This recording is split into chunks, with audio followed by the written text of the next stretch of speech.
a large American V8 up front for straight line speed. Evolving all the way from customised 1920 series production cars to major manufacturers' efforts to bring the hot rod to Hollywood with the Holden Effigy concept vehicle. In Japan, they might do the hot rod a little bit different, but these original versions of classic supermods deserve full club membership. Like this mobile casino that includes a slot machine installed on one side of the car and a fish tank with live fish installed on the other side. When the terms Sweden and car come together, one doesn't normally visualise an image of a hot rod. Leif Tuvesen, one of Sweden's most skilled specialist car constructors, is about to change any preconceived notions you may have. Tuvesen, who previously worked for the Volvo Concept Centre, has designed two original hot rods that have well and truly removed any doubt as to Swedish street credibility.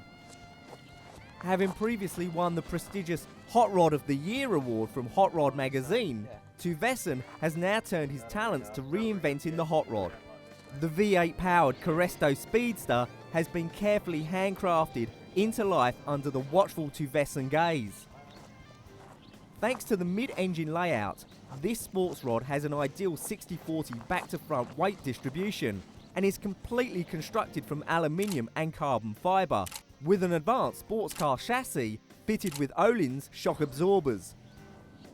The steering wheel, instruments and gear selector come from Volvo, as does the V8 engine, the 6-speed automatic transmission and the car's electrical system.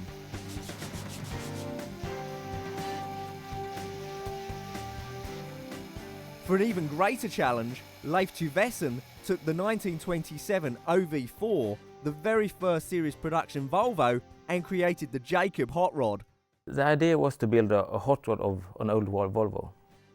Parked side by side, the similarities between old and new are remarkable, including the curvature of the bonnet, which has exactly the same radius. The distinctive widescreen pillar that runs down the body side is faithful to the original, even down to small details such as the number of screws used. Equally identical is the radiator grille, with its characteristic mesh pattern and diagonal bar that incorporates the classic iron symbol. The body has been built by hand from raw aluminium panels that were bent into their final shape using a hammer and English wheel, exactly as it was done in the prototype workshop back in the 1920s. The two-seater Jacob is far smaller than the original four-seater and features a carbon fibre body incorporating typical minimalist design of the traditional hot rod. A strong rear axle, cut-down body and massive tyres complement the alloy wheels, similar to the original wooden wheels only by the number of spokes included. Surprisingly, most of the components came directly from the Swedish maker's parts bin and have been concealed away inside the body, including the springs and dampers, electrical components and exhaust system, making the car aesthetically elegant and stylishly minimalist. The result is that the body and axles look like they're floating in the air,